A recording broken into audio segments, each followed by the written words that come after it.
नमस्कार, कशिश न्यूज़ के खास बुलेटिन में आप सबों का स्वागत है और मैं हूं संतोष सिंह।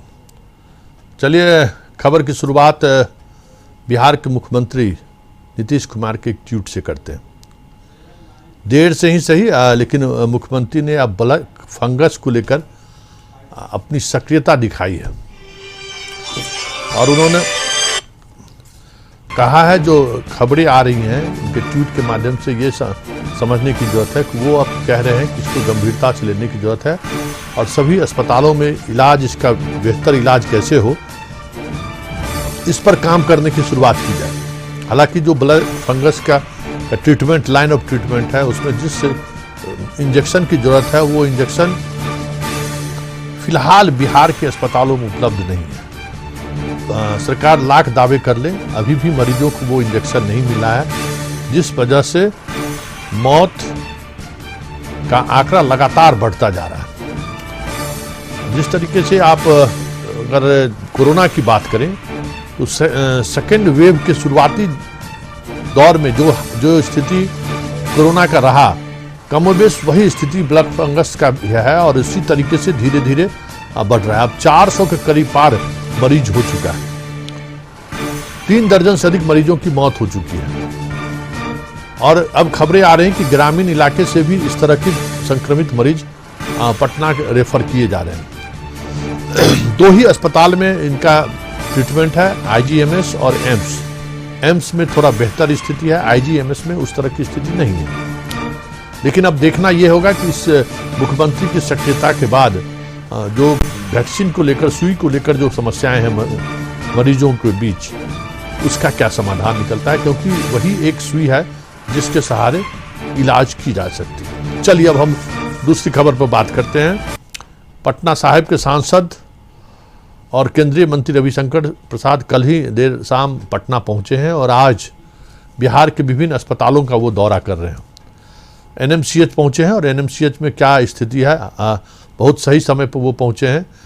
बड़ी मुश्किल से पानी से किसी तरीके से उनको हटा कर ले जाया गया और वो जाके वहाँ देखिए जो स्थिति है, आप देख सकते हैं कि उनको किस तरीके से ले जाया गया है। पानी में पूरे परिसर में पानी लगा हुआ है, बहुत ही मुश्किल से उनको अस्पताल में ईंट बिछा के ले जाया गया और हमें लगता है कि उनको ये स्थिति देखकर समझ में आ गया होगा कि कैसे जगहों पर एनएमसीएच का निर्माण कराया गया है।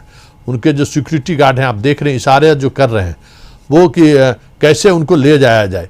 सामने छात्र और पीजी स्टूडेंट जो वहाँ मौजूद थे उन्होंने भी अपनी बात रखी। तो जरा पहले रविशंकर प्रसाद की बात को सुन लें, फिर हम अपने संवाददाता उमेश चौबे के पास चलेंगे। क्या रहा क्या वहाँ का उनके दौरा, उसके बाद अभी पीएमसीएच वो पहुँचे हैं। तो जरा रविशंकर प्रसाद क्या कह रहे हैं, जरा आप भी सुन लीजिए। अभिशाप है, ये बहुत बड़ी महामारी है और सिर्फ भारत में नहीं है, जापान में भी है, यूरोप में भी है, इंग्लैंड में भी है, अमेरिका में भी है। तो सबों को मिलकर इसे संभालना है।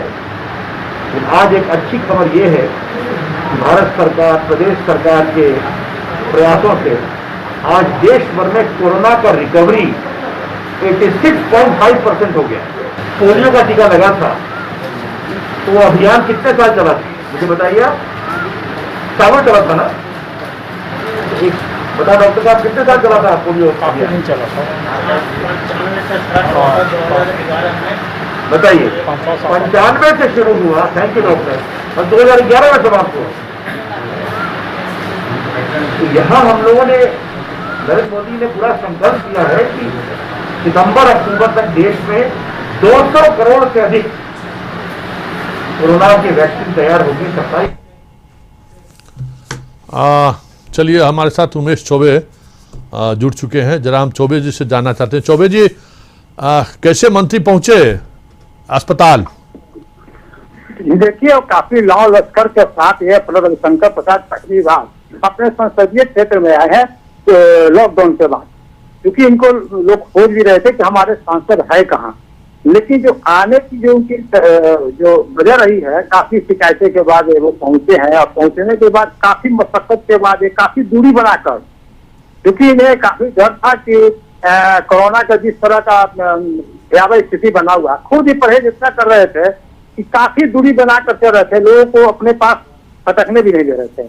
दूसरी बात है, उनके जो पीए इर्द गिर्द जो भी थे वो 4-5 सैनिटाइज मशीन लेकर के उनके आगे पीछे पूरे सैनिटाइज कर रहे थे और काफी उनको देखा जा रहा था कि बड़े सहमे हुए टैरिसी हुए थे। वही जो NMCH के जहाँ पर बात है पानी जमी हुई तो वहां पर गए नहीं, वो सीधे गुरु गोविंद सिंह अस्पताल पहुंच गए।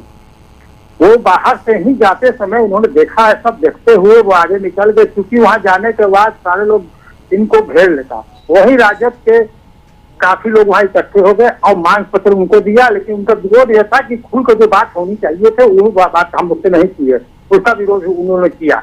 वहीं पर उन्होंने मांग पत्र दिया, मांग पत्र लेने के साथ वो वहां से चलते बने और उन्होंने साथ कहा कि कोविड जो वैक्सीन का जो प्रश्न सवाल जो हम लोग ने किया, तो उन्होंने कहा कि वैक्सीन की देखिए जितनी उपलब्धियां हुई थी वो हो चुकी है और किसी को कोई दिक्कत नहीं होगी, लेकिन हमने कहा कि 18+ वाले को अभी तक कहीं भी कोई वैक्सीन नहीं मिल रही है, कमियां है और इसको मानते हुए उन्होंने साफ ही कहा कि नहीं ऐसी बात नहीं है। उन्होंने कहा कि 18+ वाले को अब देखिए वो अब वैक्सीन पड़ना शुरू हो जाएगा, लेकिन काफी देर हो चुके हैं। तो कहे कि बनाने में समय लगता है, उसको अर्जन करना पड़ता है, तो बहुत सारी बातें हैं जो कि उनसे पूछा गया लेकिन वो स्पष्ट जवाब नहीं दे पाए और वो सिर्फ अपने ही सरकार की उपलब्धि का गुणगान गाते नजर आए। और उसके बाद उन्होंने राहुल गांधी पर भी कटाक्ष किया, लेकिन जब सवाल दागे गए तो उसमें उठकर चलते बने, क्योंकि वो अपने सवाल से खुद घिर रहे थे। तो उन्होंने कहा कि कहे विपक्ष के जो नीति सरकार की कांग्रेस के लोग थे, तमाम लोग, इन लोगों ने कहा कि वैक्सीन नहीं देनी चाहिए, भाजपा की वैक्सीन है, तो ये सब बातें उन्होंने बोला। लेकिन सवाल के जवाब जब उनसे पूछी गई तो वो सीधे नकार गए। उन्होंने कहा कि मैंने सवाल दे दिया, आप सोचते रहे आप लोग। अब वो उठकर चलते बने, ये हाल उनकी थी। और वो काफी वहां पर आया तो लग रहा था कि चारों तरफ से घिरे हुए अपने लोगों से, और क्योंकि बाहर में काफी उनके चर्चा भी मतलब इनके गुरु गोविंद सिंह अस्पताल में जाने की वजह क्या थी, किस लिए वो वहां पे गए थे? वहां तो मरीज इस तरीके का है नहीं। वहां ऑक्सीजन के 10 वो मशीन वहां ने दिया वो उन्होंने, जबकि वहां मांग कुछ और था और दे रहे कुछ और। कोविड का वहां पेशेंट भी नहीं है, लेकिन वहां उन्होंने दिया कि यहाँ 10 हम दे रहे, क्योंकि फतुहा में भी दे रहे हैं, जो सदर अस्पताल है उसकी व्यवस्था हम करवा रहे हैं, क्योंकि ऑक्सीजन की महामारी जिस तरह से भागा भागी हुई है, इसको देखते हुए हमने यह उपलब्ध किया है कि 10 ऑक्सीजन कंस्ट्रक्ट जो है यहाँ दिया जाए।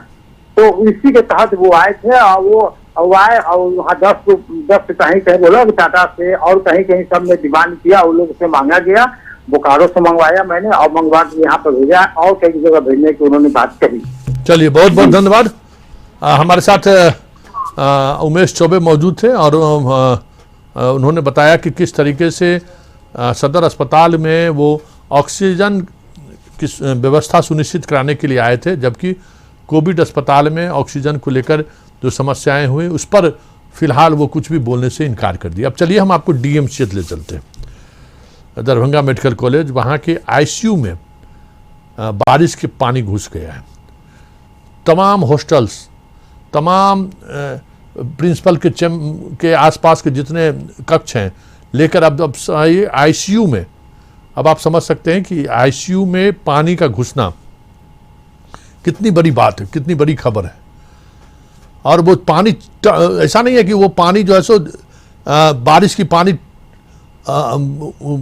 घुस गया है, छत से टपक रहा है पानी, मतलब छत से पानी टपक कर पूरे रूम में पानी भर गया है।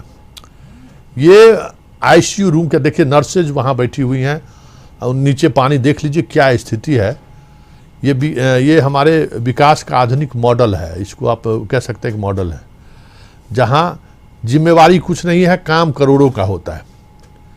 किस परिस्थिति में इस मरीज रह रहे हैं जरा इसका अंदाजा आप लगा सकते हैं, ICU में आप समझ सकते हैं। तो जरा पहले अस्पताल कर्मी और जो मरीज के परिजन हैं जरा उनकी बात आप सुन लें, फिर हम अपने संवाददाता के पास भी चलेंगे, गिरीश के पास, कि जब ICU में ये स्थिति है तो आप सहज अंदाजा कर सकते हैं कि वहाँ जो काम करने वाले डॉक्टर, नर्स और जो मरीज जिनका इलाज चल रहा है वो किस स्थिति में रहे होंगे पूरी रात, आप सहज अंदाजा लगा सकते हैं। दीवार से पानी रीच करके नीचे फर्श पर आ जाता है। देखिए रहे हैं आपके सामने में सब कुछ है। खिड़कियों की क्या हालत है? खिड़की की क्या हालत रहेगी? आंधी तूफान में एकदम सरासर हवा आना जाना एकदम लगा हुआ है। इसमें कंस्ट्रक्शन के मामले में हम पुअर हैं, लेकिन ट्रीटमेंट के मामले में पुअर नहीं है। सब लोग अलर्ट रहते हैं, उसमें पेशेंट बचते भी हैं, सब कुछ है। ट्रीटमेंट पोर्शन हमारा सही है, और जहाँ तक कंस्ट्रक्शन उस पर हम देखते हैं हर चीज़ पर, एसी हो, अगर ठंडी हवा आ रही है उसको हम देख लेते हैं। ये प्रिंसिपल साहब हैं और इसी कॉलेज के पढ़े हुए हैं, और किस तरीके से सफाई दे रहे हैं कि हम सब कुछ देखते हैं। स्वाभाविक है, आपका पूरा कॉलेज का लाइफ यहीं से गुजरा है। 5 साल 6 साल आप वहाँ पढ़े हैं, नौकरी का अधिकांश हिस्सा भी उसी कॉलेज में गुजरा है, तो आप तो सारे स्थिति से तो आप अवगत हैं ही। फिर भी ये कुव्यवस्था है कि आईसीयू में आप समझ जाइए, इंटेंसिव केयर यूनिट में छत से पानी टपक रहा है। बाहर बिहार, बाहर भारत, क्या कहेंगे इसको। चलिए, हमारे साथ गिरीश जुड़ चुके हैं। गिरीश उनका दोनों मोबाइल स्विच ऑफ है। दरभंगा में बिजली को लेकर भी समस्याएं हैं। कल देर रात से ही कई इलाकों में बिजली आपूर्ति ठप है, और अभी इस पूरी खबर पर हम अपडेट चाहते थे अपने संवाददाता गिरीश से। उनका भी मोबाइल स्विच ऑफ बता रहा है, मतलब दरभंगा में अभी भी बिजली आपूर्ति पूरी तौर पर बहाल नहीं हुई है। चलिए, अब हम आगे खबर बढ़ते हैं, और वो खबर भी इसी त्रासदी से जुड़ी हुई है। ज़रा देखिए कि क्या स्थिति है। अलग अलग हिस्सों में भारी नुकसान से क्या हुआ है मधुबनी से को नुकसान ज़रा देखिए। इस तूफान से किस तरीके से नगर थाना का बिल्डिंग गिरा है, ज़रा आप भी देख लीजिए। लाइव तस्वीरें देखिए कि किस तरीके से बिल्डिंग गिर रही है। क्या ये जिम्मेवारी तय होगी कि किस इंजीनियर के देखरेख में बना है? जिम्मेवारी तय होगी इसका जो किस स्थिति में बनी है। अब आप समझ सकते हैं कि ये स्थिति है, और लाइव तस्वीर आप देख रहे हैं किस तरीके से बारिश, कोई बहुत ज्यादा पानी वहां नहीं लगा हुआ है और बिल्डिंग गिर जा रही है। तो जब तक जिम्मेवारी तय नहीं हो, लगातार हम खबर दिखा रहे हैं इस तरह की लापरवाही की, कि ठेकेदार जिस तरीके से काम कर रहे हैं, और वो टैक्स का पैसा है, आम आदमी का पैसा, रिक्शा चालक का पैसा है, और बनाने वाली एजेंसी अगर इस तरह से काम कर रही है, कार्रवाई तो होनी चाहिए, जिम्मेवारी उसी की है। चलिए, अब हम आपको बेगूसराय ले चलते हैं। बेगूसराय का भी हाल देख लीजिए, शहर क्या हाल है, शहर किस तरीके से बेहाल है, जरा शहर का हाल देख लीजिए। मतलब ऐसी नहीं है कि बहुत बारिश हुई है, बारिश हुई है, लेकिन अब सड़क का अप्रोच रोड टूट जाना, इस तरह से स्थिति आप देख लीजिए कि मुख्य मार्ग है बेगूसराय जाने का, अप्रोच रोड टूट चुका है। शहर का हाल देख लीजिए, पानी पानी शहर है। हम चाहेंगे कि सौरभ से अगर हमारी बात हो सके तो सौरभ से हम समझने की कोशिश करेंगे कि फ़िलहाल बारिश बिहार के अलग अलग हिस्सों में जो लगातार बारिश हो रही थी, बारिश तो थम चुकी है, लेकिन दरभंगा समस्तीपुर में आज भी बारिश हुई है। बेगूसराय में क्या स्थिति है, ये हम समझने के लिए हम सौरभ से हम बात करेंगे। और जो स्थिति है, अब बड़ी बड़ी बातें की जा रही थी कि अस्पताल और बिजली व्यवस्था को लेकर पूरे बिहार में अलर्ट जारी है, लेकिन हालात ये है कि अभी भी 90% ग्रामीण इलाके में विद्युत आपूर्ति बहाल नहीं हुई है। जिला मुख्यालय में भी सुचारू रूप से अभी तक बिजली व्यवस्था शुरू नहीं हो पाई है। समस्याएं इस कदर है कि ये सामान्य होने में बिजली विभाग खुद कह रही है कि 1 सप्ताह का समय लग सकता है। चलिए, हमारे साथ सौरभ जुड़ गए। सौरभ, फिलहाल आपके यहाँ क्या स्थिति है? बारिश बंद हुई या फिर बारिश के बंद होने के बाद शहर का पानी बाहर निकल रहा है, या इसी तरीके से जमाव जारी है, जल जमाव जारी है? देखिए, शहरी इलाकों में मौसम फिलहाल ठीक हो चुका है और सूर्य भी निकला है, जल जमाव की स्थिति भी सामान्य हो रही है। लेकिन अभी शहर से ज्यादा स्थिति ग्रामीण इलाकों की खराब है, जहां अधिकतर गांव में, खासकर तेघड़ा अनुमंडल की बात की जाए तो बछवाड़ा, भगवानपुर, और तेघरा ब्लॉक के ग्रामीण इलाकों में काफी जल जमाव हो गया है। कई घरों में पानी जा चुका है, तो उससे आम जनजीवन पर ज्यादा असर पड़ रहा है। शहरी इलाकों में तो पानी लगभग कल से आज तक निकल गया। सुबह से थोड़ी बहुत धूप भी निकली है, मौसम भी ठीक है, बिजली व्यवस्था भी सुचारू हो रही है, लेकिन ग्रामीण इलाकों में बिजली व्यवस्था अभी भी पूर्ण रूप से चालू नहीं हो पाया है। कई इलाकों में बिजली बाधित है और जल जमाव की समस्या ग्रामीण इलाकों में काफी है। कई गांव में कई घरों में पानी तक चला गया है। हालांकि अधिकारियों के द्वारा जल जमाव से निपटने की कोई तैयारी ग्रामीण इलाकों में नहीं की, न ही प्रशासन इस पे कोई ध्यान दे रहा है। गांव वाले लोग इसकी शिकायत भी कर रहे हैं, लेकिन जल जमाव का कोई निदान प्रशासन के पास नहीं है। और बिजली विभाग जरूर मुस्तैदी से काम कर रही है। जहां जहां सूचनाएं मिल रही है और जहां जहां बिजली के तार टूटे हैं, उन्हें प्राथमिकता के आधार पर सुचारू करने का काम किया जा रहा है। जी चलिए, बहुत बहुत धन्यवाद। अब हम एक छोटा सा ब्रेक लेते हैं। ब्रेक के बाद कुछ और खबरें हैं। आज अगर हम बात करें बिहार में, तो आज का दिन दुर्घटनाओं का दिन रहा है। लगभग 10 लोगों की मौत हुई है। रक्सौल, खगड़िया, अलग अलग मधुबनी, दरभंगा, समस्तीपुर में गोपालगंज के बीडीओ की दुर्घटना में मौत हो चुकी है। मतलब दुर्घटनाओं का दिन रहा आज का। स्वाभाविक तौर पर जिस तरीके से बारिश हो रही थी और लॉकडाउन के बावजूद भी वाहनों का जिस तरीके से सड़क पर जिस रफ्तार से वाहन चल रही है, दुर्घटना होना लाजमी है। लेकिन सवाल है कि लॉकडाउन के बीच इतनी गाड़ियां सड़कों पर आ कैसे रही है। चलिए इस खबर को जारी रखते हैं, लेकिन एक पहले छोटा सा ब्रेक ले लेते हैं।